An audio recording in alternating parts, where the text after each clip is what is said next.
ठहरो, अपना परिचय दे बिना तुम यमपुरी में प्रवेश नहीं कर सकते।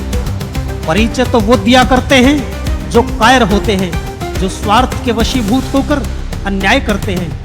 परमार्थ की राह पर बढ़े हुए कदम कभी नहीं रुकते। हम यमपुरी अवश्य जाएंगे। इसका अर्थ ये हुआ कि तुम कोई गुप्तचर हो, यमपुरी का भेद लेने आए हो। हम जासूस नहीं, अवधूत हैं। हम भूलोक से यहाँ अपनी मर्जी से आए हैं। तुम बिन आज्ञा के आगे नहीं जा सकते। तुम्हारा इतना साहस? तो लो संभालो अपने आप को।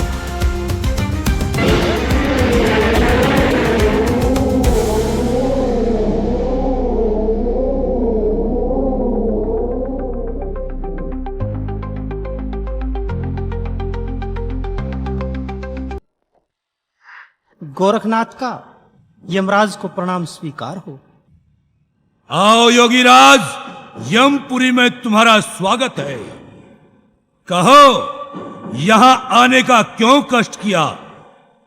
यमदेव, अपने कर्तव्य का पालन करने में कष्ट कैसा?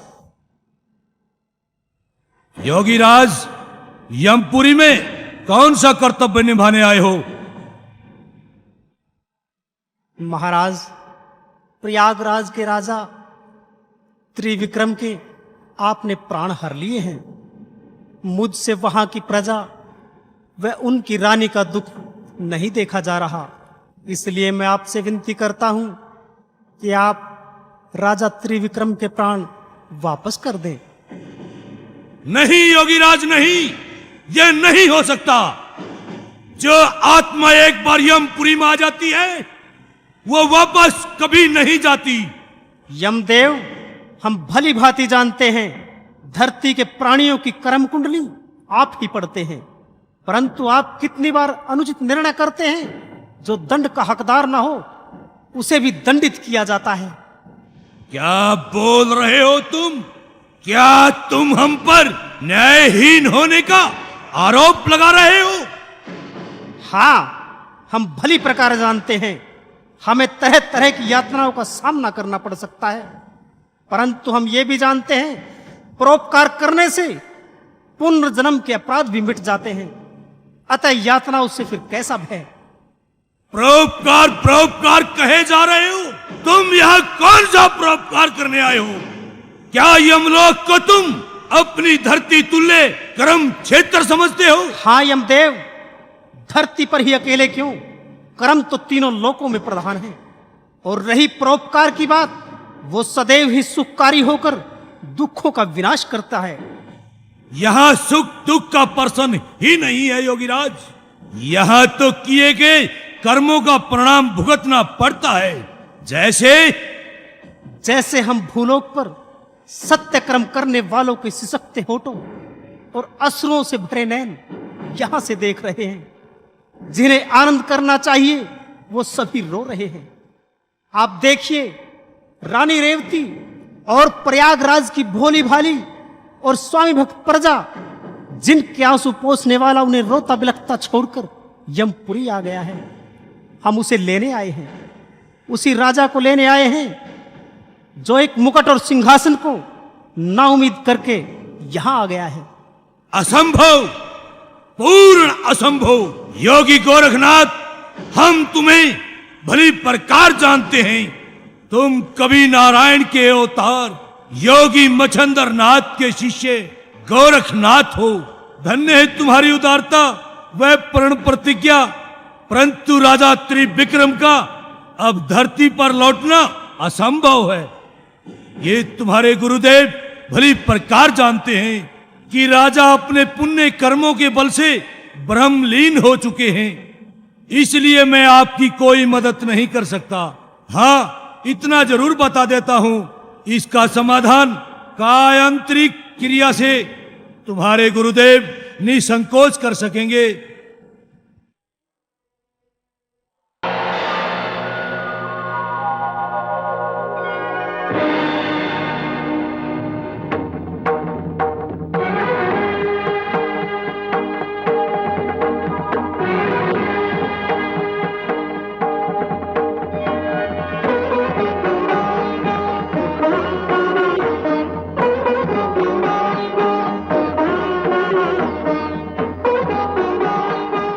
वत्स गोरख, राजा त्रिविक्रम के प्राण यमराज से वापस ले आए।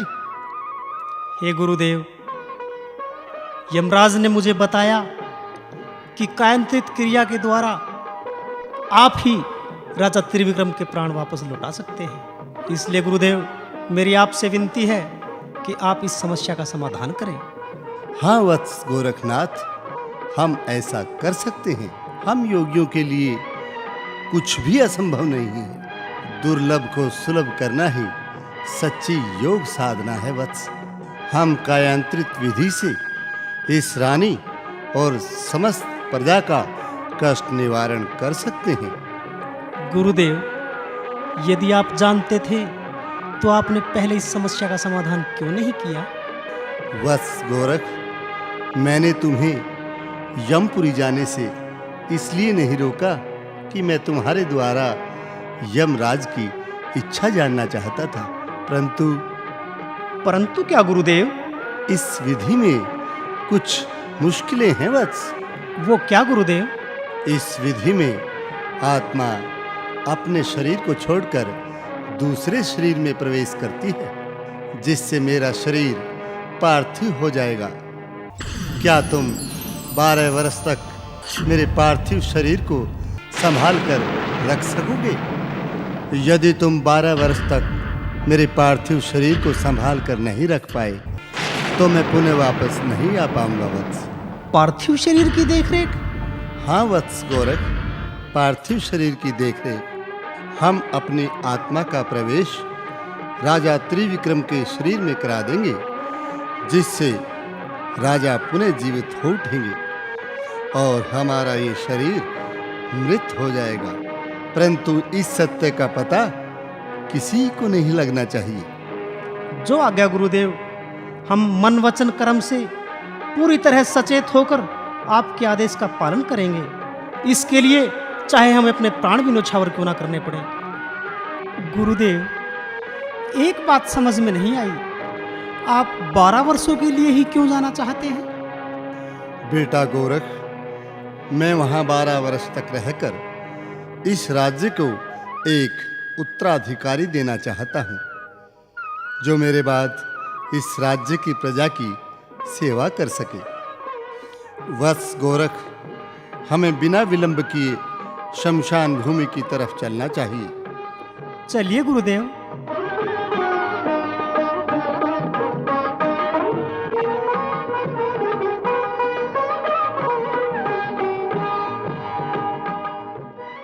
राम नाम सत्य है, राम नाम सत्य है, हरि का नाम सत्य है, हरि का नाम सत्य है, राम नाम सत्य है, राम नाम सत्य है, हरि का नाम सत्य है, हरि का नाम सत्य है,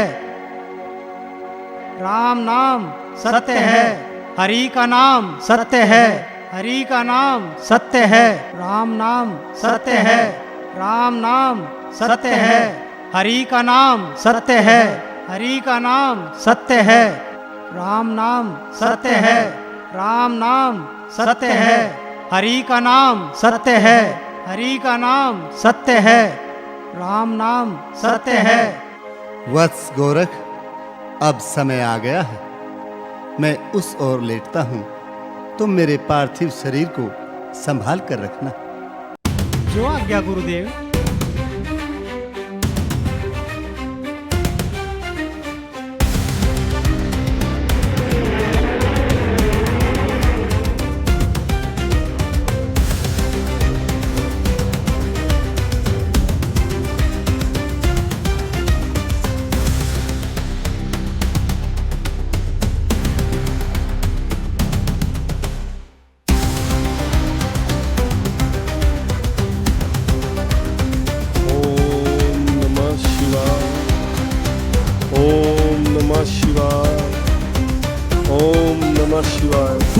भागो भागो बचाओ बचाओ भूत भूत भागो बचाओ बचाओ।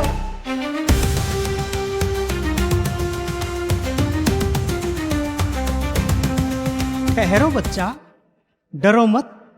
ये भूत नहीं, तुम्हारे राजा हैं।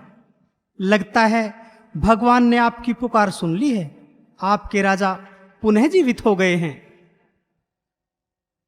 अरे अरे अरे अरे हमारे राजा जिंदा हो गए। हाँ हाँ, सचमुच राजा जिंदा हो गए। राजा जिंदा हो गए, हमारे राजा जिंदा हो गए। राजा त्रिविक्रम की जय, राजा त्रिविक्रम की जय, राजा त्रिविक्रम की। जय हो। इस तरह से राजा त्रिविक्रम पुनः जीवित हो जाते हैं और महल में खुशी से उत्सव मनाया जाता है। दूसरी तरफ योगी गोरखनाथ अपने गुरु के मृत शरीर की सुरक्षा के लिए जंगल में कोई सुरक्षित स्थान तलाश कर रहे हैं।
राम राम जोगी बाबा।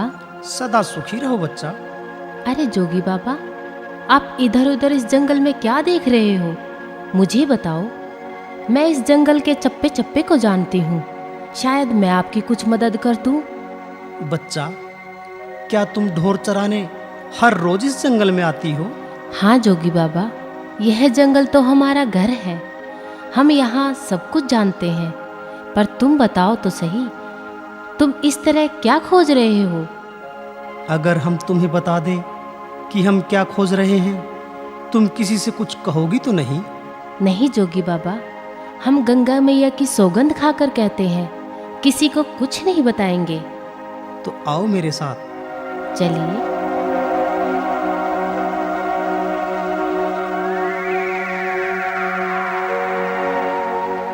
ये देखो, ये हमारे गुरुदेव हैं।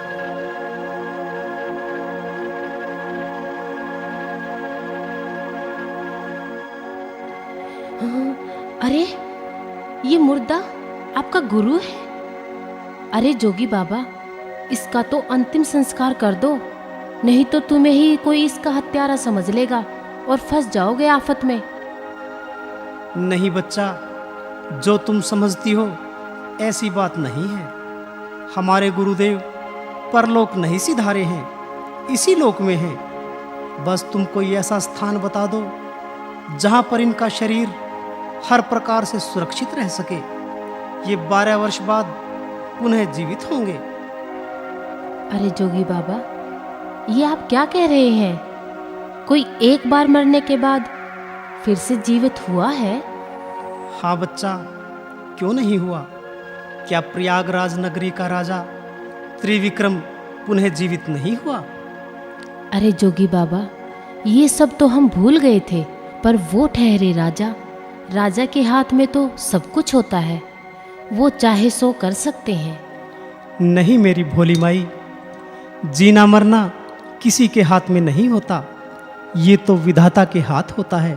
तुम्हारे राजा 12 वर्षों के बाद फिर से स्वर्ग सिधार जाएंगे और पुनः जीवित नहीं हो पाएंगे, क्यों जोगी बाबा? क्योंकि तुम्हारे राजा के शरीर में हमारे गुरुजी ने अपनी आत्मा का प्रवेश कराकर उनको फिर से जीवित किया है, और वो आत्मा 12 वर्ष बाद फिर से अपने शरीर में लौट आएगी और तुम्हारे राजा फिर से परलोक सिधार जाएंगे। पर तुम ये बात किसी से मत कहना। ठीक है जोगी बाबा, हम ये बात किसी को नहीं बताएंगे। जोगी बाबा, इस मंदिर के पीछे एक गुफा है जहाँ तुम्हारे गुरु का शरीर सुरक्षित रहेगा। तो चलो बच्चा, हमें वो गुफा दिखाओ। चलिए बाबा।